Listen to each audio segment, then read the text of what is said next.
Hi guys, good morning. Today is 2nd April and lockdown अभी भी start है guys. So lockdown की वजह से कोई कोई है कि जिम पे नहीं जा रहे, कोई कोई है जो घर पे वर्कआउट करते हैं. मैं बेसिकली घर पे ही वर्कआउट करना स्टार्ट किया है अभी. तो बहुत दिन हो गया मैं वर्कआउट कर रही हूँ, घर पे ही कर रही हूँ मैं. तो मैं आपको आज दिखाऊंगी. लॉकडाउन की वजह से कोई कोई ऐसा है कि नहीं बाहर जा पाए. जो लोग जिम करते हैं they are can't able to go out for the workout and they are trying to do in the home only. So I will show you today the cardio workout at home, how to do. And because for the lockdown there are so many problems are arising each and every day we are facing. So चलिए guys, मैं आपको दिखाती हूँ कि मैं कैसे workout करती हूँ, how I do the cardio workout at home. And मैं weight loss journey पे हूँ. I'm going to show you how to burn your calories over here and how to do the weight loss. चलिए video start करते हैं. And just follow me on Instagram also because I am on the Instagram. My Instagram I D is Arpita Mandal 93. Sorry guys. So video start करते हैं. चलिए.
do this workout like 4 to 5 days in a week.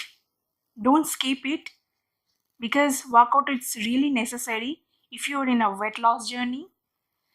So guys, I will come with some new videos with new weight loss, new exercise if you want, and some small tips for you.